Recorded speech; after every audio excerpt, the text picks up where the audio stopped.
Começa agora mais uma edição do Vem Pra Mesa. Eu sou o Sérgio Langer e esse é o seu podcast do mercado imobiliário. Hoje eu tenho o prazer em receber Thomas Gus, fundador e CEO da Noma, startup de locação flexível. Thomas, seja muito bem-vindo ao Vem Pra Mesa. Valeu, Sérgio. Obrigado pelo convite. É um prazer estar com você aqui. Sou grande fã do programa, tenho acompanhado bastante aí as últimas edições e vai ser um prazer poder falar um pouquinho da Noma, da minha trajetória. Estou muito animado aí para o nosso papo. Bacana, muito bom. Antes da gente começar, eu gostaria de convidar você que está ouvindo no Spotify a seguir o Vem Pra Mesa no Spotify.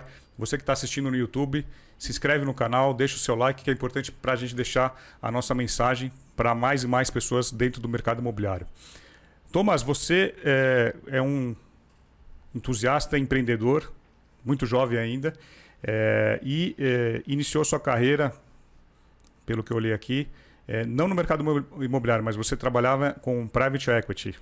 Isso. Conta um pouquinho da sua história, como é que você começou, como é que você cai no mercado imobiliário, e aí a gente vai contar um pouco da dor, do problema que vocês resolveram e toda a trajetória que vocês têm até hoje, que é muito bacana, hein?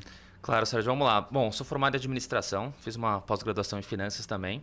E eu me lembro que desde o primeiro momento que eu comecei a trabalhar, na ocasião foi na área de companhias aéreas, por incrível que pareça, foi na Air France KLM, que eu trabalhava como estagiário na área de marketing, né? Foi meu primeiro contato no mercado corporativo. E num período muito curto de tempo, eu percebi que as empresas e as estruturas como funcionavam de maneira tradicional não estavam alinhadas com o que eu acreditava, né? Eu queria trazer mais inovação, eu queria ver pessoas apaixonadas pelo que elas faziam e eu não via isso no mercado corporativo. Então, num curto período de tempo, eu vi que eu realmente queria empreender. Eu lembro que depois de 12 meses trabalhando lá, eu saí com esse gostinho, né? Que eu queria ter meu negócio, eu não sabia com o quê. Mas isso você estava com 20 e poucos anos. Eu estava com 20 anos, né? 20 anos. Foi muito no comecinho. Então, na minha primeira experiência. Daí eu fui morar um tempo fora, era um sonho antigo, morei um tempo no Canadá. Quando eu voltei para o Brasil, ainda na faculdade, ainda terminando de estudar, eu fui procurar uma outra oportunidade e eu me deparei com uma oportunidade em private equity que eu não conhecia e eu simplesmente fiquei apaixonado pelo setor, né? Envolvia muito o mercado financeiro, eu sempre gostei de matemática, fui bem em matemática e, por outro lado, também tinha um tom de empreendedorismo, né? Porque você basicamente estava comprando empresas para depois você vender com cap rate maior ao longo do tempo. E só explica um pouco para quem não conhece o que seria exatamente esse trabalho em private equity. Private equity basicamente é a compra de participações em empresas, né, que não estão listadas, de forma que você compre por um valor descontado, né, por um valor menor. Ao longo do tempo ela se valorize num período de 8, 10 anos e você tem uma saída lá na frente representando esse ganho do investimento. Então você basicamente identifica boas oportunidades, bons setores, boas empresas. Investindo nessas empresas você consolida bem elas ao longo do tempo e mais para frente você faz a venda, o que representa o seu resultado no final do período, né? Então basicamente é isso. E eu tive uma experiência que eu pude participar diretamente com o CEO do fundo na época, era um fundo pequeno aqui no Brasil. Isso me deu muita autonomia e me deu muita visibilidade de como as coisas funcionavam, né? Então tive contatos diretamente com LPs dos Estados Unidos, tive contatos com players relevantes da Europa. Por coincidência ou não, um dos projetos que a gente tocava lá era a gestão de um fundo hoteleiro para ser constituído no Brasil. Então isso me deu muita visibilidade e pude entender melhor como funcionava esse mercado e fiquei realmente apaixonado por esse segmento.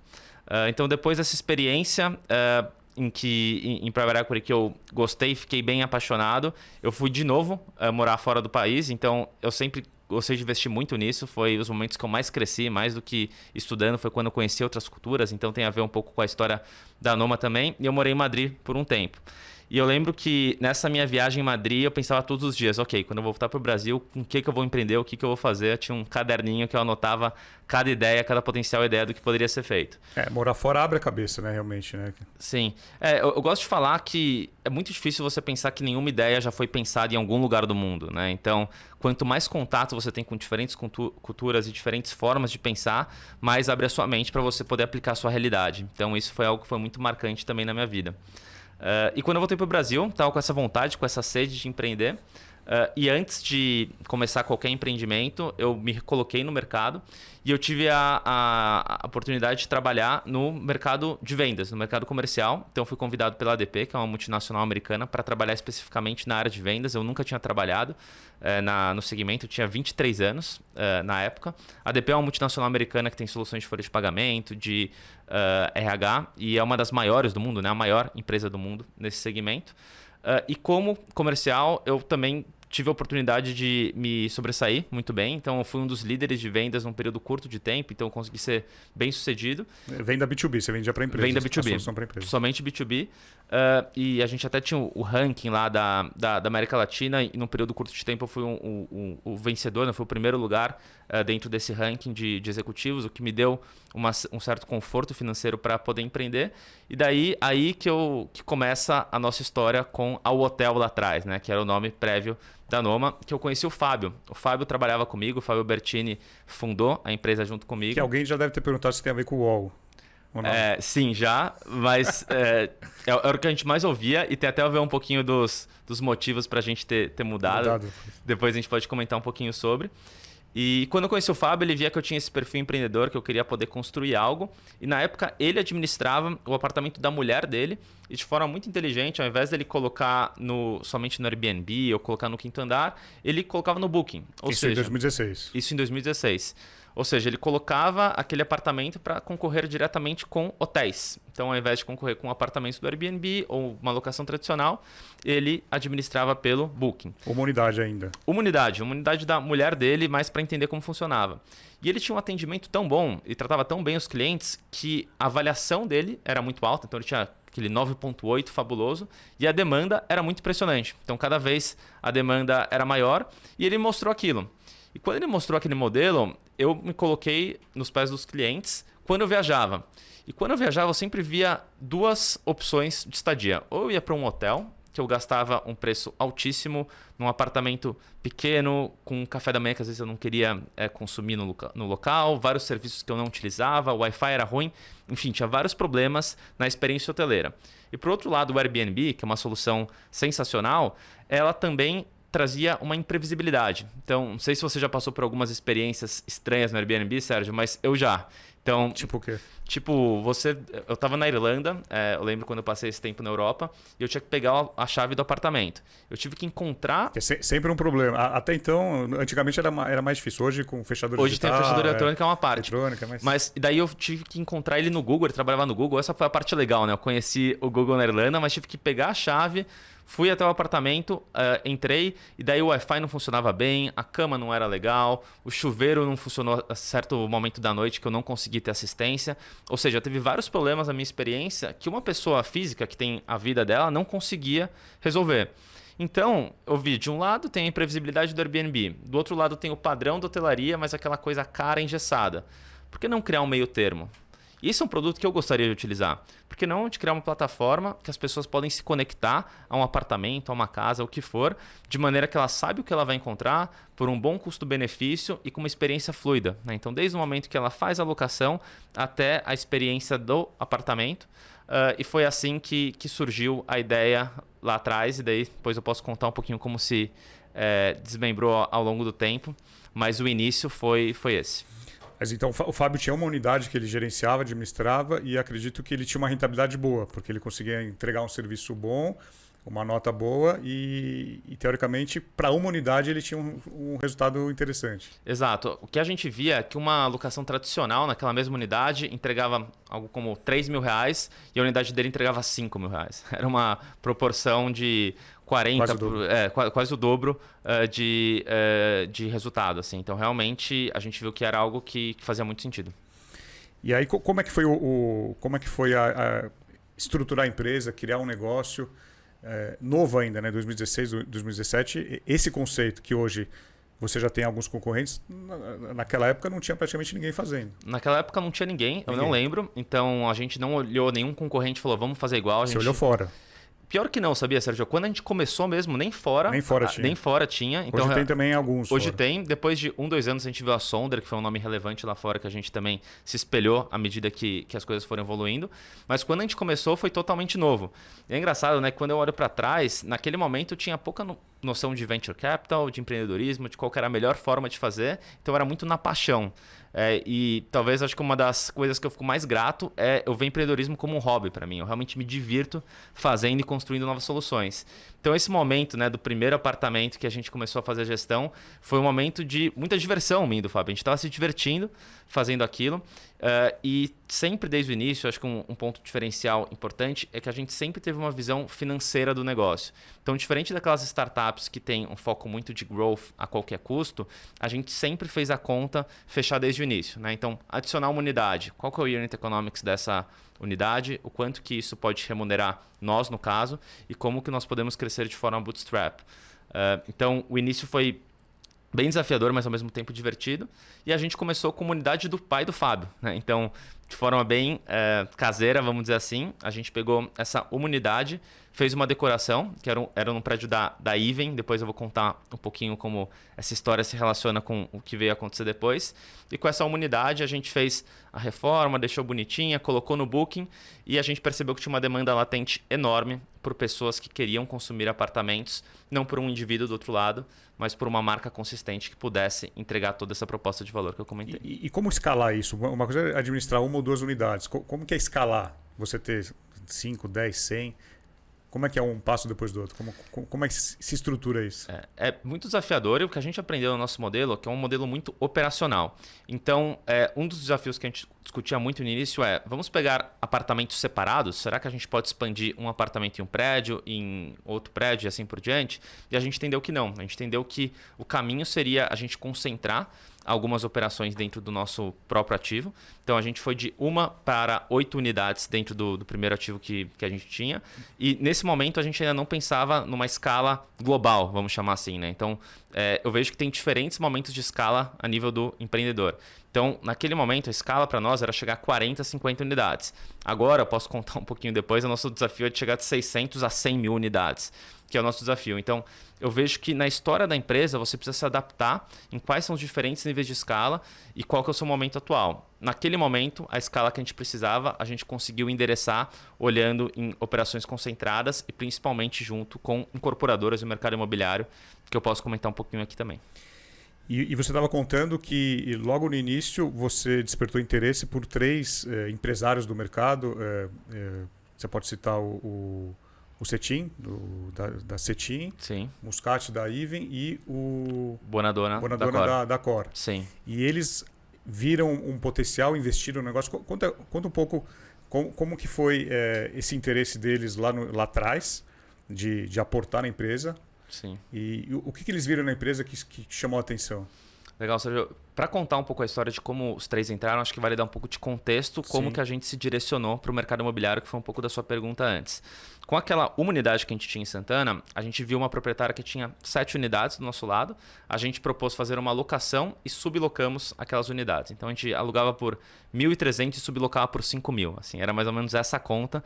Então, era um spread que fazia muito sentido. Com aquelas 8 unidades em Santana, era um prédio Wise SP, que inclusive a gente tem operação até agora, um prédio da Even, a gente percebeu que haviam vários investidores que iam naquele prédio para comprar uma unidade. E quando o investidor entrava no prédio, ele via a nossa operação e era uma condição da compra que a operação ficasse com o hotel. Ou seja, sem querer, a gente vendeu mais de 10, 15, 20 unidades para a Even. Ou seja, nós não estávamos fazendo somente uma gestão que tinha uma boa solução para o cliente final, mas a gente estava sendo uma grande alavanca de vendas para as incorporadoras. Então, aí que a gente... virou como que era o negócio da venda? Então, assim, para comprar a unidade, ele teria que atrelar o hotel na época ou ainda não? Na verdade, o proprietário ele fazia questão de que o hotel estivesse junto. O proprietário. O proprietário. Ou seja, de forma natural, a gente viu que a gente estava ajudando a Even a fazer a venda. Então, todos os proprietários que compravam o apartamento da Even colocava em nossa operação. Então, primeiro foi de uma forma natural que a gente viu essa oportunidade. Daí, dado isso, a gente entendeu. E alguém da Even viu e falou, o que é isso? Tem alguém aqui, tem alguém roubando minhas galinhas aqui. Exato. E eles estavam adorando, na verdade, claro, porque a gente estava vendendo. Mas o que está acontecendo? Daí foi assim que a gente começou a ter um laço com a Even também, né, que foi uma parte importante. E em paralelo, eu e o Fábio pensamos, qual a incorporadora que está entregando apartamentos agora, estúdios, que está alinhado com a nossa operação e que potencialmente tem esses apartamentos em estoque. A gente estava naquela final do crise imobiliária também em 2016, a gente estava num momento desafiador e a gente viu que a Cetim estava entregando um volume relevante de apartamentos no centro e uma parte desses apartamentos não tinham sido vendidos. Então a gente chegou lá na Cetim, conhecemos o Antônio com a... Foi uma busca ativa de vocês, uma prospecção ativa. Vocês bateram na Cetim e ofereceram uma solução. Batemos na Cetim com nossos 10 apartamentos, 2 moleques com o brilho nos olhos de fazer acontecer. E a gente conheceu o Antônio, né? Eu lembro que foi muito engraçado esse momento que a gente conheceu o Antônio, que, bom, você conhece o Antônio também, é um cara sensacional, que eu também faz parte da nossa história. E ele viu os 2 moleques com um sonho grande de fazer essa gestão junto com ele. Então, primeiro ele não acreditou muito, passou por diretor atender, né? Exato, sempre foi? Assim, né? Passou pelo Bastos também, que é o nosso grande querido aí, que faz parte da nossa história. Primeiro a gente conheceu o Bastos e depois o Antônio. E a gente, depois de muita negociação, conseguiu propor a gestão de 20 dessas unidades para aumentar a liquidez da Cetim. E enquanto a gente fazia a nossa operação. E foi um grande sucesso, assim, Sérgio. Nem eu sabia do tamanho do potencial que o centro de São Paulo tinha. Eram ativos que a gente performava 90%, 95% de ocupação, com boas diárias médias, trazendo um bom resultado para o investidor. Para a Cetim foi muito positiva a parceria, eles conseguiram acelerar as vendas. As vendas também, né, que era a principal... É o que eles queriam, exatamente. É o que eles queriam. No final do dia era um ganha-ganha. Então, em 17, 18, foi muito um momento de estruturar a operação, tá junto com a Cetim em outros ativos também. Então, além do Downtown São Luís, que foi o primeiro prédio, a gente passou a operar outros prédios da Cetim também. A gente teve o República, o Sé, a Luz. E em 2018, a gente estava com uns 40, 50 unidades administradas pela Cetim, para a Cetim e também para alguns outros proprietários. A gente entendeu, ok, né? Temos uma operação razoavelmente grande, mas a nossa ambição sempre foi ter algo maior, ter algo que pudesse impactar milhares de pessoas, que pudesse ser uma marca relevante, não somente no Brasil, mas que a gente pudesse expandir ao longo do tempo. E a única maneira de fazer isso é com capital. Então a gente se viu preparado para fazer a nossa primeira captação, então trazer algum investidor para a mesa, e essa primeira captação fazia sentido pelo cheque ser um investidor anjo. E qual a primeira pessoa que veio à nossa cabeça? Então, mas a empresa ainda era pequena, tinha uma estrutura pequena ainda, um faturamento baixo. Sim. Mas vocês já entenderam que vocês precisavam de dinheiro para escalar. Exato. O principal foco do dinheiro era trazer pessoas de tecnologia, então a gente desenvolver a nossa plataforma própria para a gente escalar o negócio de forma mais estruturada, porque no modelo que a gente estava é basicamente um modelo em que a gente tinha o nosso take rate, que a gente tinha um resultado e a gente conseguia pagar as contas e tinha uma margem no final do dia. O que a gente gostaria e passou a fazer foi ter uma estrutura de custo fixo maior, olhando para tecnologia, para marketing, para pessoas, para estruturar o negócio para escala, algo que a gente não tinha antes. E isso foi quanto tempo, desde o início da operação até essa decisão de precisamos de um cheque agora para crescer? Olha, vamos considerar que a operação full a gente começou no meio de 2017 e no meio de 2018 para 2019 a gente tomou essa decisão. Um ano e meio. Um ano e meio. Tá. Volta de um ano e meio a gente tomou essa decisão. E qual que era o tamanho da empresa e número de funcionários nessa época ainda? Olha, nessa época a gente era bem enxuto, a gente devia ter 6, 7 funcionários. Menos de 10 pessoas. Menos de 10 pessoas, era muito enxuto. Tá. Né? Então realmente era... E era engraçado, eu tenho muito orgulho da nossa história que o nosso escritório inicial era num apartamento em Santana de 30 metros quadrados. A gente ficava junto com um enxoval ali. E essa é a parte divertida, né, de empreender, que você olha para trás e o... que eu te perguntar, esqueci agora. Eu ia te falar a sua experiência que você teve em Private Equity no início da sua carreira ajudou a formatar e conversar com esses anjos, investidores no início? Com certeza. Eu acho que um dos principais pontos que eu agreguei nessa minha experiência é que eu tive acesso a executivos de um nível muito alto. Então, você tinha um relacionamento dessa época atrás que te ajudou a chegar em algumas pessoas importantes. Principalmente a me portar nas reuniões, de como comunicava. No final do dia, né, empreender é uma atividade muito comercial. Né? Podem dizer que não, mas é. Você está se vendendo para os investidores, para os funcionários, para os clientes. O tempo inteiro você está se vendendo. Então, esses skills comerciais que eu tive tanto em Private Equity como na minha experiência comercial me ajudaram a me posicionar, tanto para trazer talentos desde o início, né? Que você está vendendo uma ideia para uma pessoa que quer investir a sua vida para trabalhar com você, e também para clientes institucionais, né? Para você trazer pessoas que acreditam no nosso negócio e, à medida do tempo que o tempo foi passando, também de investidores. Então, sem dúvida, essa experiência prévia que eu tive me ajudou muito a conduzir essa captação também. E aí, naquela timeline de busca de investimento, o primeiro é o anjo. Exato. Quando a gente olha esse caminho, né, o primeiro é o anjo, depois você tem o seed, depois você tem o Series A, Series B, Series C, Series D. Então vocês foram buscar o anjo. A gente foi buscar o anjo, que é a primeira parte da cadeia. E nenhum anjo melhor que veio na nossa cabeça do que o próprio Antônio Cetim. Um cara que já confiava na gente, que acreditou no nosso negócio, que a gente gostava, se relacionava bem. E a gente convidou o Antônio Cetim na física para fazer parte da nossa empresa, né? Fazer um aporte. Tá, vocês apresentaram o pitch deck, o famoso pitch deck para ele. Apresentamos o famoso pitch deck, a apresentaçãozinha. Foi muito bacana esse processo também, né? Foi a primeira vez que a gente estava, de fato, levantando capital. E por ele já conhecer o processo, foi muito mais fácil o entendimento, né? Foi muito mais fácil, né? A gente já tinha um relacionamento muito próximo com ele, puxamos uma agenda de 1 hora e tivemos essa oportunidade. E eu lembro que o Antônio olhou, gostou e falou, olha, eu quero só que você conheça uma pessoa antes. Ele chama Roland Bonadonna. E eu, né, recente no mercado, não conhecia ainda. Depois eu fui entender quem era o Bonadonna, né, uma das maiores referências hoteleiras do mundo. E a gente foi conhecer o Bonadonna. Foi presidente da Cor, do Grupo Accor. Ele foi presidente da Cor na América Latina. América Latina. Então, por 15 anos, né? Ele foi COO e foi CEO também. E é uma pessoa muito respeitada nesse mercado. E mais do que isso, ele tem muito conhecimento. E sem dúvida seria uma pessoa que poderia agregar muito para o nosso negócio, um smart money. E quando a gente conheceu o Bonadonna, assim, foi demais. Bateu uma sinergia muito boa, né? Foi um rapport, foi claro. Daí você até perguntou, né? O que eles viam, né, no nosso negócio? Eu acho que no final do dia eles viam muito mais o empreendedor, né? Como as startups e o mundo de venture capital funciona, né? Você investe muito mais no empreendedor do que necessariamente na ideia e no negócio. Então foi ótimo o papo com o Roland Bonadonna. Ele também topou ser investidor junto com o Antônio Cetim. E nesse meio do caminho, em paralelo, como eu comentei, a gente estava próximo da Even e o Dani Muscati nos conheceu. Esse CEO da Even também é um nome muito forte no mercado. A gente apresentou os 3, daí a gente formou os nossos 3 primeiros investidores anjos de peso, né? Então, sim, de peso. A gente viu isso como um carimbo para o nosso modelo. Então, depois de 1 ano e meio, 2 anos... A ideia estava validada, né? Você conseguiu 3 nomes... mercado imobiliário, mercado hoteleiro, que o negócio de vocês é muito baseado, mercado imobiliário, mas tem muito do hoteleiro também, né? Tem o serviço, né? É uma relação com a outra, né? A gente fala que o nosso supply está ligado diretamente com o mercado imobiliário e a parte de demanda está diretamente ligado com o mercado hoteleiro, né? Então, é um encontro entre os dois e a gente entendeu que a gente conseguiu trazer pessoas que são muito especialistas nisso, no imobiliário e também no hoteleiro.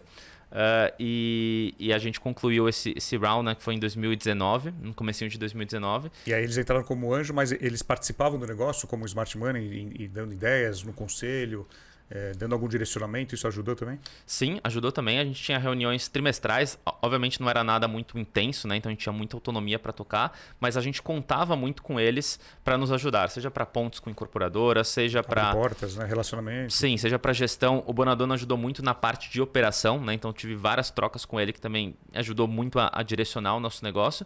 E claro que para a gente foi desafiador também, né? Quando você tem um negócio com você e um sócio, é muito mais simples. Agora, quando você tem investidores, você tem uma responsabilidade a mais também. Claro. Então foi um período de muita maturidade que eu aprendi também quais são os suportes para os investidores, a lidar com pressão. Então foi um momento importante da minha vida esse ano de 2019. E com esse investimento, aí sim a gente começou a crescer, escalar o business de forma mais estruturada. Então a gente tinha 60 unidades em 19 e a gente fechou 2020 com 200. Assim. Então a gente cresceu mais de 3 vezes num período curto de tempo. Daí sim o negócio começou a decolar. E aí 2020 entra a pandemia. 2020 entra a pandemia. O que muda no negócio de vocês? Tudo, de um dia para o outro, nossa receita cai em 85%, 90%. Então, era baseado muito no turismo de negócios, né? Principalmente para São Paulo. Sim, principalmente no início do nosso negócio, a gente tinha um foco muito em ultra short stay, vamos chamar assim, que eram 2 diárias, era diária média. Então era totalmente turismo de negócio, turismo também de passeio, né? As pessoas que vinham no fim de semana também representavam uma demanda importante. E de um dia para o outro, simplesmente as pessoas não podem sair de casa, né? Então, no nosso negócio foi realmente atacou diretamente. E o que nos ajudou aqui nesse momento da pandemia que foi exatamente quando a Loft também entrou e fez parte da nossa história. Mas ao mesmo tempo, mesmo com a Loft, foi um momento muito desafiador da gente tomar decisões difíceis, da gente ter que reduzir, de certa forma, a nossa operação, que estava dimensionada para ter uma ocupação de 90%, do nada foi para 15%, 20%. Mas vejo muito como aprendizado, né? Essas crises vão acontecer novamente, é claro que foi um pouco atípica, mas faz parte do negócio. E por mais que tenha impactado, eu vejo que a gente coletou muito mais aprendizado e saiu muito mais forte dessa pandemia do que antes. Agora você comentou da entrada da Loft. Como é que foi a aproximação com a Loft? Isso foi em 2020? Isso foi em 2020, a gente estava olhando a nossa segunda rodada, né? Então, depois do investimento anjo, a gente provou tração, estávamos crescendo num ritmo acelerado. A gente entendeu que era hora de fazer um segundo round para aumentar a nossa expansão e a nossa tração também. Então, a gente já vinha falando com alguns investidores do mercado. A Loft a gente conheceu, foi até interessante, que basicamente o modelo da Loft, né, de iBuy era comprar ativos, reformar e vender. E a gente iniciou as nossas conversas com potencialmente a solução de fazer a gestão de alguns ativos que eles compraram, né? Esse foi o primeiro kickoff. Daí foi assim que a gente conheceu o João, o fundador da Loft. E eu contei um pouquinho dessa história, né? Tudo que eu contei para você, eu contei para ele, dos investidores que a gente tinha, da nossa atração, do nosso propósito, o que a gente esperava. E a Loft tinha acabado de fazer o Series C naquele momento, né? Tinha acabado de se tornar um unicórnio. E o João, o Florian, o Mati, enfim, os fundadores, falaram que gostariam que nós fôssemos parte do grupo, olhando por uma visão de longo prazo, em que a Loft entende que a gente pode fazer parte de toda a vida das pessoas no mercado imobiliário, seja no short term e até no long term, né? Então, quando a gente olha o jogo da vida no mercado imobiliário, a ideia é que a Loft possa estar presente, que é uma visão muito ambiciosa e que eu acredito muito também.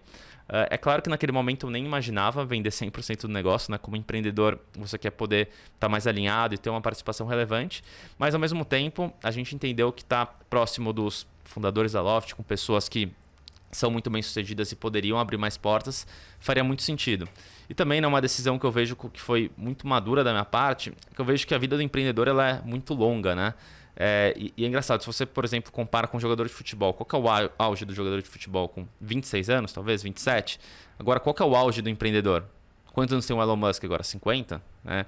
Então, a vida do empreendedor ela é muito longa. Então, eu estava olhando muito mais em como eu poderia agregar valor para a Loft, como a Loft poderia me ajudar no meu crescimento como empreendedor e melhorar as soluções que a gente estava trazendo como hotel na época. E a gente tomou essa decisão e estou muito satisfeito até hoje com ela e a gente está muito alinhado com a Loft, o que a gente está construindo aqui. E aí a Loft compra 100% da empresa? Compra 100% foi basicamente uma troca de ações, né? Então, hoje 100% da Noma faz parte da holding da Loft. Eu e o Fábio tivemos uma troca de ações, né? Então hoje nós temos ações da Loft, não mais da Noma. E a estrutura do deal foi basicamente essa. E os três anjos do início saem totalmente da operação? Sim. Como uma das condições era que a Loft fosse 100%, eles tiveram liquidadas, né? As ações deles também tiveram um ganho frente ao que eles investiram num período curto de tempo. E eles saíram totalmente da operação, apesar do que eu ainda tenho um relacionamento ótimo com cada um deles. Então, em um ano, eles realizaram já o investimento que eles fizeram, eles tiveram um retorno interessante. Aí Exato. Você não pode abrir número, mas foi bom para eles. Não posso abrir e eu acho que no meio de uma pandemia, eu acho que eles ficaram bem satisfeitos com o retorno em 12 meses. E agora, então você, agora, a partir de agora, desde a entrada da Loft, é um executivo, é o CEO da empresa. E o que muda no dia a dia? Você estava me contando um pouquinho off. O que muda nesse dia a dia com a Loft na operação? Claro, essa é uma ótima pergunta, Sérgio, até porque foi algo que eu discuti muito durante o negócio. Eu não me vejo como executivo, né? Acho que até contei um pouquinho a história. Eu não me vejo trabalhando numa empresa e sendo uma parte ou o que eu execute alguma tarefa específica. Foi algo que eu discuti muito com o Florian de como eu poderia continuar sendo empreendedor mesmo com essa transição. Desde o início ele me deu muito conforto que as coisas não mudariam. Eu continuaria sendo CEO, continuaria tomando as próprias decisões. Isso de fato aconteceu na prática. No início tinha algumas áreas que eram compartilhadas com a Loft, então tecnologia, people, finance. E ao longo do tempo a gente percebeu que a Loft estava num nível de maturidade muito diferente da Noma, que ainda estava crescendo de forma acelerada, e teve uma ruptura entre as operações, o que facilitou e me deu mais autonomia para tocar o nosso dia a dia. Então hoje a gente tem uma área de finance, de pessoas, de tecnologia completamente apartada da Loft. A gente chama no modelo de corporate venture, né, no final do dia, em que a gente tem um alinhamento de business plan com a Loft e a partir daí eu tenho autonomia para tocar esse dia a dia. E a gente tem reportes trimestrais no formato de board, como qualquer outro investidor. E hoje, de fato, assim, quando a gente olha para a operação e para o dia a dia, eu tenho tanta autonomia quanto eu tinha antes, né? Então isso foi algo que é um dos pontos positivos de você trabalhar com pessoas com os mesmos ideais e com empreendedores. Porque o empreendedor sabe que a melhor forma do negócio performar bem é deixando o empreendedor tocar. Então isso funciona muito bem. É claro que tem algumas coisas que são diferentes quando 100% da empresa era minha, né, em termos de captação e etc, mas que faz parte do jogo. E como tudo na vida tem o ônus e o bônus, mas com certeza essa balança funciona muito bem para todos os lados. Agora, 10 em cada 10 empreendedores hoje que atuam no mercado imobiliário têm uma vontade, um sonho em conseguir uma captação ou vender uma operação para uma loft, para um quinto andar, para um OLX. São os 3 grandes grupos hoje no mercado imobiliário. Sim. Que dica que você poderia dar para quem está nos escutando aí, um empreendedor que tem uma empresa de tecnologia que atua no mercado imobiliário, para ele conseguir fazer uma captação, uma venda, o que ele tem que ter? Tem que ter organização, compliance. O que você pode deixar aí de alguma dica aí para esse empreendedor que nos ouve aí? Cara, acho que a principal coisa que ele tem que ter é paixão. Assim. Ele tem que ser apaixonado pelo que ele faz. Não pode ser um trabalho para ele em que ele simplesmente está construindo isso para vender para A, para B ou para C. Mas ele tem que ter propósito do que ele está construindo. Ele tem que ter essa vontade de querer mudar o mundo de uma forma. E os empreendedores sabem ver. Eles percebem isso no olhar. Percebem no olhar, percebem na maneira que você fala. E no final do dia é o que a gente estava comentando, né? Para essas empresas que têm um potencial enorme de crescimento, está sendo muito mais analisado o indivíduo, né, em quanto ele pode construir qualquer coisa. Quanto ele pode agregar para o negócio futuro também, né? Não só no negócio que ele construiu. Exato. E é claro que, olhando, aqui eu estou trazendo uma perspectiva mais até de venture capital, né, olhando para o indivíduo, mas outro ponto que é relevante e importante é 2 fatores, eu diria, né? Primeiro, o quanto de tração esse empreendedor consegue mostrar. Então, quanto mais insumo você poder mostrar para um investidor, seja estratégico ou não, melhor. Ou seja, quanto que você tem conseguido provar o seu negócio, quanto que ele provou que tem tração. E também, eu acho que nos dias de hoje, cada vez mais importante é o unit economics, ou seja, qual que é a rentabilidade desse negócio. Não adianta você ter um negócio que tem um crescimento super relevante, que você consegue crescer de forma acelerada, mas de alguma forma a conta não fecha, pelo menos no top line ali de margem de contribuição. Então, esses são 2 fatores que você precisa conhecer bem os fundamentos, entender bem o seu modelo e quais são os principais drivers para você continuar crescendo. Sim. E falando um pouquinho sobre o mercado atual que vocês atuam hoje, é diferente de quando vocês começaram há 4, 5 anos, a concorrência está grande. Sim. Existem players embaixo de incorporadoras ou players, grupos internacionais. Como é que faz para se diferenciar num mercado que parece, olhando de fora, muito, muito parecido, né? Muito comoditizado, né? Como que é agregar valor num serviço desse? O que vocês buscam para se diferenciar? Porque vocês têm alguns clientes diferentes. Você tem o cliente final, você tem a incorporadora, Sim. você tem... com quem você lida, né? Como busca a diferenciação do serviço de vocês? Bom, como você comentou, né, são 2 clientes diferentes. Tem o cliente do ponto de vista do supply, que vão gerar os apartamentos, e tem o cliente do ponto de vista do inquilino, que vai utilizar. Começando pelo supply, a gente divide em 2 principais canais que a gente tem. Um deles são as incorporadoras. E um dos principais diferenciais nossos são o próprio track records que a gente construiu, a credibilidade no mercado, até pelos nomes que a gente trouxe, e toda a estrutura que a gente tem por trás, né? Então hoje a Noma já é um time de 150 pessoas que consegue operacionalizar e dar uma segurança muito importante para esses incorporadores. Então, hoje tem incorporadores relevantes que, desde o momento de venda, a gente está trazendo essa assistência, está trazendo essa facilidade para o incorporador. Então, hoje são mais de 10 incorporadores parceiros, nomes muito fortes no mercado, como a própria One, Porte, Gafisa, incorporadoras fora de São Paulo também, e esse número tem aumentado, né? Então, quando a gente olha para o diferencial em relação a esses incorporadores, eu diria isso, né? A nossa marca, nosso track record, nossa consistência, isso traz mais tranquilidade quando o incorporador escolhe um parceiro como nós do que escolher uma empresa que está começando agora, por exemplo. E o nosso segundo canal, que é bem relevante e apesar da taxa de juros estar sendo um desafio, são os investidores institucionais. Então, há 2 anos atrás, né, quando a taxa de juros estava em patamares melhores, a gente viu esse mercado de renda residencial se formando aqui no Brasil. Nos Estados Unidos é um mercado de mais de $1 trilhão, né, então é um mercado muito relevante. E a gente também por esses motivos, né, pela nossa consistência, pela nossa tecnologia, a gente conseguiu trazer investidores relevantes desse mercado. Então, o primeiro fundo de investimento da Rio Bravo Residencial, nós somos os operadores, né, de um ativo na Vila Mariana, e temos outros 3 fundos de investimento que também fazem parte do nosso portfólio. Então, quando a gente olha por esse prisma, né, de supply, eu vejo essa estrutura, a tecnologia que a gente aloca no nosso serviço final como os principais diferenciais em relação aos concorrentes. Agora, falando um pouco sobre o incorporador. Você comentou lá atrás que a Iven enxergou vocês como um acelerador na venda. Sim. O quanto isso realmente ajuda, essa solução que vocês trazem, a acelerar a venda de uma unidade ou de lançamento, ou uma unidade entregue que não vendeu? Quanto que ajuda isso de fato? Bom, eu vejo muito, uma analogia que eu gosto de fazer é que a incorporadora constrói o hardware e nós temos o software, né? Ou seja, para o proprietário investidor, você comprar somente o hardware, somente um ativo, que você vai ter dor de cabeça para fazer a gestão, contratar a obra e fazer a alocação, não tem o mesmo valor de você entregar uma solução completa. Então, basicamente, o que a gente está construindo junto com as incorporadoras é uma maneira de você, mais do que vender um ativo imobiliário, é você vender uma solução. Então, desde o momento de qual é o projeto ideal para esse apartamento, qual tipo de rentabilidade que você vai ter, qual dor de cabeça que você vai ter ao longo do período. Então, quando todos esses elementos se combinam, desde os nossos elementos de marca, desde os nossos resultados que a gente pode garantir para o cliente final, as vendas das incorporadoras elas são mais aceleradas e mais rápidas do que se não tivessem esse tipo de solução.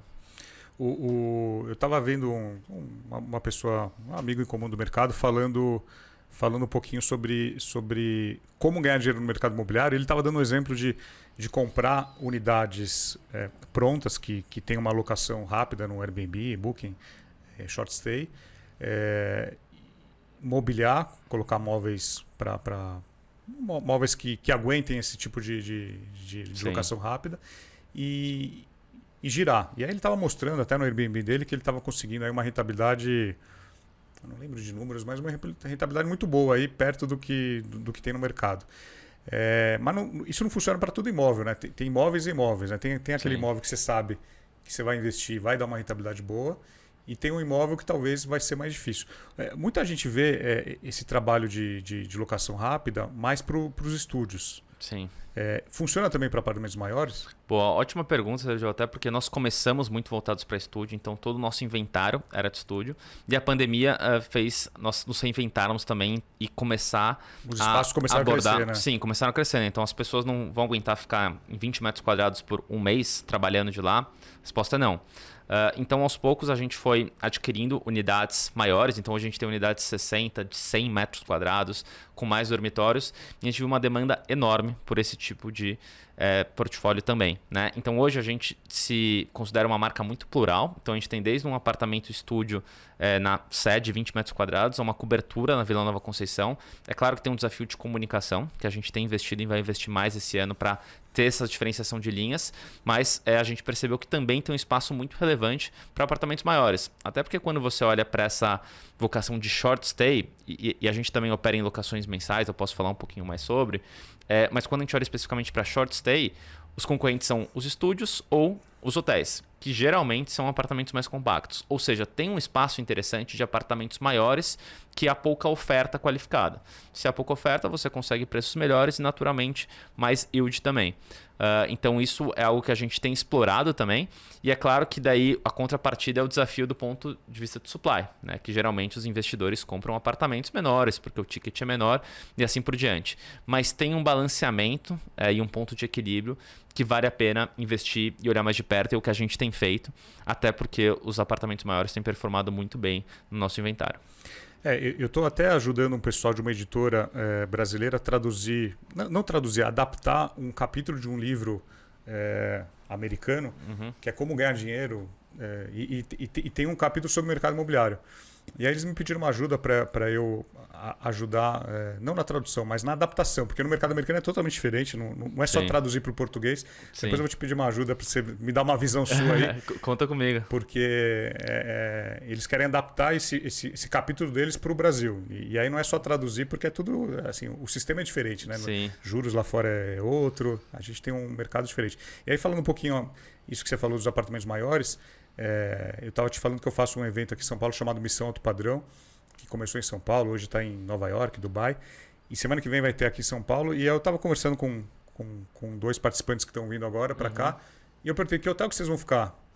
Aí eles falaram, não, a gente não vai ficar em hotel, a gente alugou um apartamento um pouco maior, no Campo Belo, porque a gente não queria... É isso que você falou, não queria ficar num quarto pequeno e tal, então a gente acabou pegando um apartamento. Então, esses apartamentos de 2, 3 dormitórios, eles começam a ter uma demanda, talvez não igual do menor, mas tem mercado, né? Tem, sem dúvida.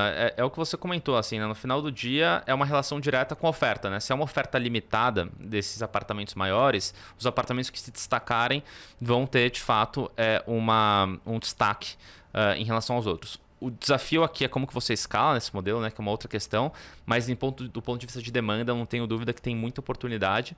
Daí também até trazendo um pouco para nossa realidade, além do ativo, o que a gente traz quais são os diferenciais que a gente tem ao longo da jornada do cliente. Então, alguns exemplos práticos, né? Quando o cliente faz uma reserva no hotel, você chega no hotel, você fala que você tem uma reserva, o recepcionista vai lá, digita, você dá seu documento, enfim, tem todo esse processo. No nosso caso, todo esse processo é feito online. Então, você tira uma selfie, tira uma foto do seu documento, a gente faz uma checagem, né, se as informações batem, uma checagem de antecedentes criminais também para garantir a segurança de todos os clientes e está feito. Esse foi o seu check-in. Ou seja, no Uber, indo para o apartamento, você já tem esse acesso. Daí você basicamente se identifica na portaria e a chave para entrar no apartamento é o seu próprio QR Code ou o número que está na fechadura. E que é trocada de forma automática também com o nosso sistema. Então, essa facilidade que a gente oferece e também ao longo da jornada, então limpeza adicional, early check-in, late check-out, é tudo feito a partir de tecnologia, o que facilita muito a vida do usuário também. Agora, tem um assunto que causa polêmica em alguns condomínios e que, com certeza, é um risco do negócio, é a questão que alguns prédios estão tentando evitar locações short stay de menos de 90 dias, alguns prédios, sei lá, um pouco mais de alto padrão, mesmo compactos de alto padrão. Como é que lidar isso? Isso é um risco do negócio, né? Porque, por um lado, as incorporadoras querem dar rentabilidade para os seus investidores, mas, por outro lado, depois que vira um condomínio, uma assembleia, se o condomínio decidir que não vai ter short stay, não vai ter short stay, né? Uhum. Isso sempre foi um desafio para nós. E o que diferencia a Noma e que dá mais conforto em relação a esse risco? Primeiro que nós escolhemos quais ativos nós vamos administrar e geralmente esses ativos eles já têm uma tendência para investidores, né? Então são apartamentos compactos que 90% do prédio são investidores. Para uma assembleia vetar a locação de temporada, dois terços dos condôminos têm que fazer esse veto. Ou seja, se tem 80%, você já está mais protegido. Então, isso é um ponto, né, de olhar bem qual que é a convenção do condomínio, qual que é o tipo de ativo. Esse é um trabalho que nós fazemos e aprendemos a fazer muito bem antes de entrar em qualquer ativo. Então, esse é o primeiro cuidado que a gente toma. Um segundo, que a gente também tem investido bastante, é criar um relacionamento com o condomínio. Então, o que a gente fala para todos os condôminos que moram lá ou que são investidores, que nós não queremos entrar no prédio, explorar ao máximo, fazer uma hotelaria e pronto. Não. A gente quer melhorar a vida das pessoas como um todo. Então, a gente oferece internet em áreas comuns, a gente dá assistência para controle de acesso, a gente garante a segurança de todos que vão entrar. Então, a gente brinca, né? É um mal que vai existir de qualquer jeito a locação de temporada. A gente quer dar esse conforto. E por fim, algo que a gente também tem feito e investido bastante é a gestão de prédios inteiros. Então, agora em abril, a gente vai operar o nosso primeiro ativo 100% Noma, desde o conceito. Então, um prédio na Vila Mariana, depois a gente pode até te dar mais detalhes, a gente pode falar mais sobre. Mas vai ser um prédio que desde o controle de acesso até as áreas comuns, até os apartamentos, são integrados com a solução Noma. Então, isso também é uma forma da gente olhar como a gente administra ativos inteiros e potencialmente a gente replica para outras praças esse modelo específico. Quem é a construtora? É uma construtora menor, na verdade, é um investidor individual. Tá. E a gente está junto com ele nessa parceria. A gente ainda vai soltar um pouco desse release. A gente não pode abrir tantos detalhes, mas vai ser bem desafiador. A gente está bem animado com esse projeto. Certo. E agora falando sobre o que vem pela frente, né? A gente passou 2 anos de pandemia que acelerou muito a questão de tecnologia. Sim. Hoje está todo mundo muito mais digital. O que vocês projetam? O que você projeta? O que a Loft ou a Noma projeta nos próximos anos, aí, olhando o que pode acontecer no mercado? Olha, a gente está vivendo agora um momento muito difícil macroeconômico, né? Então a gente está passando por uma hiperinflação que talvez a gente nunca tenha passado num passado recente. E é claro que ainda agravado por esses conflitos que a gente está vendo no mundo que tendem a gerar uma inflação ainda maior. Isso faz com que haja uma pressão pela subida de juros, principalmente no mercado americano, que também a gente não via há muitos anos. E quando a gente olha esse cenário, naturalmente as empresas de tecnologia que estavam sendo vendidas e comercializadas ao múltiplo X tendem a ter um desafio em qual múltiplo elas estão sendo negociadas agora. Então eu vejo que esse ano específico de 2022 é um ano desafiador em termos de capital, em termos de quanto que as empresas vão ser avaliadas e rodadas de empresas em mais late stage, mas ao mesmo tempo eu vejo uma grande oportunidade para olhar internamente para o que a gente está construindo. Então, vejo esse ano mais como um ano de consolidação e os próximos anos, à medida que os resultados vêm aparecendo e haja mais estabilidade na economia, eu entendo que é uma projeção de crescimento bem otimista, pelo menos do meu lado, em termos de investimento em tech. Olhando para a Noma especificamente, né, que eu posso também trazer mais detalhes, hoje a gente tem 1.200 unidades sob gestão, contratadas, né, entre esses diferentes players que nós atuamos. E a ideia é fechar o ano com mais de 2.500 unidades, mas mais do que crescimento, a gente está muito preocupado e muito focado com a experiência do cliente, né? Então esse ano é o ano de consolidar também como a experiência do cliente é mais fluida, é melhor, é mais eficiente, tanto dentro do apartamento como no processo da chegada dele, para aí sim, em 23, a gente poder escalar de uma maneira ainda mais estruturada, mesmo que esse ano a gente já tenha um crescimento bem robusto previsto para 22. E como é a relação da Noma com corretores e com imobiliárias? Olha, hoje a gente não tem uma relação muito ativa com imobiliário e corretores, porque nós, como eu comentei, nós temos uma seleção específica de ativos que a gente atua, né? Então a gente não pode pegar um apartamento específico nos Jardins. Então a gente tem uma relação muito mais próxima com as incorporadoras e a nossa relação com os corretores são principalmente com os corretores das houses. Que vendem. Então hoje a gente tem um time comercial que faz treinamento para esses corretores e a gente tem incentivos para os corretores que indicam a Noma, né? Então sei que seu canal aí tem muitos corretores que assistem. Então aqueles corretores que trabalham em incorporadoras que tenham produtos alinhados com a Noma, né, que são estúdios ou apartamentos mais voltados para investidores, a gente tem um programa de incentivo junto com esses corretores, que ao fazer uma indicação eles têm um ganho financeiro. Então nós vemos os corretores como grandes parceiros e impulsionadores do nosso negócio. Eu lembro que lá atrás a gente já deu muito treinamento para os corretores da Cetim, também era um trabalho divertido. E é uma classe que eu valorizo muito, né? É desafiador, né? Super difícil você trabalhar nesse mercado que é muito inconstante. E eles são parceiros importantes, principalmente nessa construção junto com as incorporadoras. Agora, a venda de uma unidade, principalmente para investidor, uma unidade mais compacta, o corretor que realmente entende desse tipo de venda, ele valoriza muito o serviço, como o caso da Noma, porque é o que o investidor quer, ele vai trazer a rentabilidade para o investidor. O investidor não está muito interessado se é 30 metros, 40 metros, 25, se tem piscina. Ele quer saber... olhando uma projeção de short stay, long stay, quanto que dá para alugar. Sim. Porque é isso que o cliente dele vai perguntar.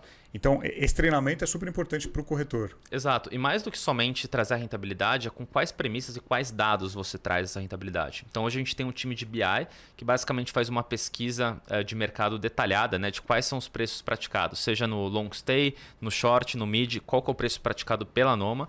E com esses dados, com esses insumos, a venda do corretor fica muito mais consistente. Uma coisa é você falar, vai trazer 10, 11, 12% ao ano. Ok, mas com qual dado? Então, toda esse ferramental que a gente traz de dados facilita muito, além de todo o trabalho de marketing. Então, hoje o corretor ele tem já uma estrutura física, né, de que ele pode apresentar para o proprietário e facilita muito esse processo de venda do lado do corretor. E você falou um pouco de dados. Imagino que vocês estão com 1.200 unidades, vocês estão gerando muitos dados do que acontece nessas unidades, de qual é o perfil do cliente, quais os serviços mais utilizados, o que mais gostam, o que tem reclamação. Fala um pouco desses dados que vocês têm hoje acesso e que ajudam até vocês projetarem novos parceiros, investimentos. Claro, Sérgio, é um ótimo ponto que você falou, até porque internamente a gente tem uma cultura muito data-driven, né? Então toda decisão que a gente toma é fundamentada com dados, isso faz muito parte do nosso dia a dia. Você está certíssimo, né? Esse é um diferencial importante à medida que você vai crescendo e alavancando o nosso negócio. Quanto mais dados você coleta do seu cliente, mais informação você tem para capilarizar ao longo da cadeia. E quando a gente olha para os principais dados coletados, a gente tem a nível de ativo, ou seja, o que é mais importante para o cliente. Então tinha vários preconceitos que a gente tinha de que era importante, por exemplo, uma Nespresso. Será que a Nespresso que é importante ou uma cafeteira X? E quanto mais a gente tem essa coleta de dados, mais a gente consegue ter essa decisão. O que é chave para o cliente? A cama, é o chuveiro? Quais são esses pontos de itens que fazem realmente a diferença? Então essa é a primeira parte. Depois tem o nível do próprio ativo. Qual que é o tamanho ideal para o cliente? É 23, 24,5 ou 33? Então você começa também a ter uma inteligência não somente do ativo de FF&E, mas do ativo imobiliário. O que é importante para o cliente? É uma piscina, é uma academia, é um coworking? Quais são os atributos que vão fazer a diferença para o cliente final? Então a gente tem primeiro a esse nível de ativo físico, né? Que é muito relevante. Depois a gente olha para a diversificação de dados de distribuição. Quais são os canais que são mais relevantes? É o Booking, Airbnb, nosso canal próprio, modalidade. Nesse bairro é mais long stay, locações acima de 3 meses, short stay de 1, 2 dias. Ou seja, quando a gente faz o cruzamento de todos esses dados, mais do que somente empacotar para a incorporadora, a gente vai até além. A gente pode trazer qual que é o produto Ajuda a desenvolver produto ideal para a incorporadora. Então é interessante ver esse movimento, que hoje tem muitas incorporadoras que falam: Tomás, cara, a gente está com um prédio aqui na Vila Olímpia. Qual é o tipo de portfólio que eu tenho que distribuir? Distribuo quanto em estúdio, quanto em 40 metros, quanto em 60 e assim por diante. E essa inteligência de dados dos últimos 5 anos... Você tem na sua mão, você está indo de casa, né? Sim, hoje já são mais de 100 mil clientes que consumiram a Noma, né? Então, sem dúvida, com Data a gente consegue trazer essas informações para as incorporadoras, para os parceiros e principalmente para internamente a gente tomar melhores decisões. Mas você tem como dar algum exemplo do que é mais percebido de valor para o cliente? Sei lá, você falou da cama, do chuveiro... Sim. Boa, posso contar aqui, né? Já que claro. é para compartilhar. Eu vejo que são 3 coisas essenciais que também não é muito segredo. Para o turismo também, de negócio, né? Para o turismo short stay. Para o turismo de negócio, sim. Para pessoas que vão ficar por um tempo específico, né? Não por muitos meses. Mas são 3 fatores chaves, assim. Uma ótima cama, um ótimo chuveiro e um Wi-Fi sensacional, assim. Esses são... É meio padrão, né? O Wi-Fi está crescendo em importância, né? Cada vez mais, assim. Vez mais. Então, esses 3 itens, se o cliente consegue ter esses 3 itens muito bons... você tem metade do caminho. Uma boa cama, um bom chuveiro, um bom Wi-Fi. É isso que você precisa. Café da manhã faz diferença ou não? Café da manhã não. E a gente aprendeu que o cliente do futuro, ele quer ter muito mais autonomia de poder se movimentar, de poder ter parceiros de café da manhã próximo do que necessariamente pagar um valor X para ter um café da manhã dentro do hotel ou dentro do apartamento. Então hoje a gente indica alguns parceiros, né, próximos. Então nossa área de relacionamento coleta essas informações e passa para o cliente. E ele também pode ter soluções de pedir por delivery, que a gente também tem algumas parcerias que ajuda bastante. Mas não é um fator decisório no momento da escolha do cliente. E a metragem? A metragem varia muito com... O cliente percebe essa metragem? Se é muito pequeno, ele percebe isso? O que a gente percebe é que o cliente acaba se adaptando à metragem que a gente tem. Então, se a gente tem um apartamento muito compacto... Por exemplo, nós vamos fazer um evento em Nova York agora em maio e eu estou escolhendo hotel. Aí eu fui ver um hotel, está muito mais barato, olhei. O tamanho do quarto era 9 metros quadrados. Eu falei, não é possível 9 metros quadrados, é um pouco maior que essa mesa, né? Sim. Então a gente percebe que tem um pouco de cliente para tudo. Assim. Quando a gente tem estúdios muito compactos, é total para o ultra short stay. Né? Então 2, 3 dias, o cara mal vai ficar em casa e está resolvido. Então varia muito com a localização. Então se você tem um estúdio muito compacto em uma região que não é muito turismo de negócios, que não está próximo de metrô, isso é bem importante, né? O quanto que esse estúdio está próximo de metrô, provavelmente vai ser um desafio você conseguir operacionalizar isso. Então, varia muito, né? A gente não tem uma regra e varia muito de qual cliente a gente quer atingir. E como comentei, a gente tem uma pluralidade tanto de ativos como de clientes. Então hoje a gente tem a pessoa que fica os seus 2 dias e tem um cliente que mora 6 meses com a gente. Então, dessa forma, a gente entende que a gente consegue atingir diferentes segmentos em diferentes ativos. Eu gosto de brincar que a Noma, dado o nosso modelo Asset Light, que depois a gente pode comentar um pouco também, a gente consegue fazer com que um ativo tenha a sua melhor performance, o melhor potencial, e é esse nosso foco, né? Conseguir extrair a melhor performance, o melhor potencial de cada ativo. E falando um pouquinho, só uma dúvida minha da metragem. O cliente ele percebe se é uma metragem antes de ficar no apartamento? Ele já consegue perceber, escolher se é uma metragem um pouco mais compacta ou não? Isso faz diferença ou ele precisa estar dentro da unidade? Faz, e a gente investe muito também em garantir visibilidade para o cliente. Né? Então ele consegue ver tanto o número do tamanho, né? Se é 20, 21 metros quadrados, e a gente também tem uma visão 3D, que ele coloca aquela visão e ele consegue ver. Então sim, isso impacta, e se é um cara que vai ficar mais de 15 dias, ele já tem uma certa restrição em apartamentos abaixo de 25 metros quadrados. Agora, se a pessoa vai ficar 2, 3 dias numa localização boa com um bom prédio, não teria problema ter 21, 22 metros quadrados. Agora, uma pergunta importante que eu recebo toda semana aqui, e com certeza você deve receber, é a questão da quantidade de apartamentos compactos em São Paulo. Me perguntam, toda semana eu recebo essa pergunta, não vai dar problema daqui a 2, 3 anos, quando esse monte de unidades NRs, unidades compactas, estúdios forem entregues, vai ter investidor para tudo isso? Vai ter público para tudo isso? Sim, eu vejo que o mercado de São Paulo ele é enorme. Alguém te faz essa pergunta? Acho que pouco, viu? Eu ouvi pouco já. Eu vejo que o mercado de São Paulo de turismo de negócios é enorme, assim, são algumas milhões, depois eu até posso pegar um número, passar um número apurado para você, mas são milhões de diárias vendidas por ano, né? Então, é um volume de demanda considerável. Que não se compara com nenhum lugar do Brasil. Não se compara com nenhum lugar do Brasil. E eu vejo que há uma tendência de alta, né? Então, a gente teve um momento desafiador de pandemia, mas Tá voltando. Tá voltando forte, então eu acredito que a demanda acompanha bem. Quando eu olho esse mercado de boom de estúdios, o que parece que vai acontecer, está acontecendo, é que a maior parte desses estúdios estão sendo distribuídos para short stay, né, com diferentes plataformas. E eu vejo que há um desafio até de como a hotelaria vai lidar com essa oferta, né? Porque à medida que você tem uma oferta tão grande de preços menores, dado que tem uma estrutura menor, pode ser um desafio para a hotelaria. Então, eu entendo que é claro que tem uma parte que são públicos um pouco diferentes, mas eu entendo que ainda tem um espaço de demanda e de capturar alguma parte do mercado de hotelaria. E quando a gente olha para os estúdios, eu ainda acho que eles vão comportar o tamanho da demanda que existe, mas ao mesmo tempo vai ser uma diferenciação muito de produto e de serviço. Ou seja, quais vão ser as marcas que vão se consolidar, garantir uma boa experiência e muito mais do que preço, que quase que vai virar um preço padrão para todos, vai se diferenciar aquele que tiver o nível de serviço melhor e também uma distribuição melhor. Hoje, por exemplo, até em estúdios, a gente não distribui somente para short stay, mas a gente distribui acima de 30 dias.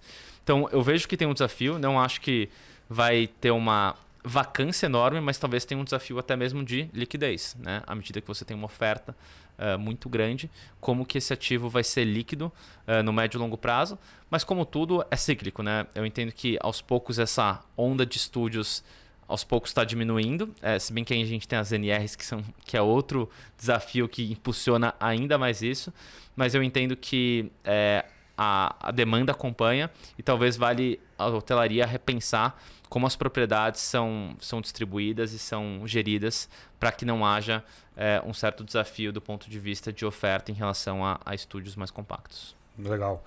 Bom, muito bem, Thomas, quero agradecer a sua participação, te parabenizar aí pela sua trajetória, aí, que ainda tá no início ainda, né? Sim. Acho que, como você falou, o empreendedor ele vai ficando mais experiente, vai ficando mais calejado e vai querendo mais desafios, né?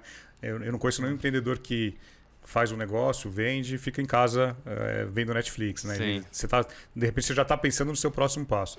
Então, gostaria que você deixasse uma mensagem final aqui para a nossa audiência e, novamente, te parabenizar aí pela sua trajetória. Claro. Bom, muito obrigado pelo convite, Sérgio. Foi um prazer. Agradeço aí a todos que ouviram também. Como você comentou, né? Empreender, para mim, é um hobby. Assim, eu gosto muito do que eu faço. Vejo que a Noma foi a primeira empresa que eu tive essa oportunidade.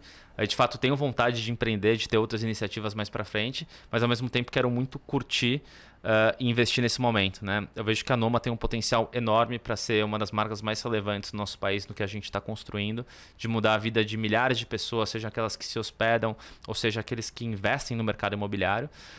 E isso é algo que me dá muito brilho nos olhos, né? Que realmente eu faço de forma apaixonada e é sensacional contar com um time que a gente tem hoje na Noma, com um time muito alinhado culturalmente, muito bem qualificados e a gente está muito animado para esse ano de 2022. Então acho que talvez uma mensagem final aí para os empreendedores e quem está ouvindo tenha paixão pelo que você faz, acredite e vamos todos construir um mundo melhor, né? Um país melhor que a gente está precisando. Legal. Muito bom, Thomas. Obrigado. Pessoal, é isso. Semana que vem tem mais. Tchau.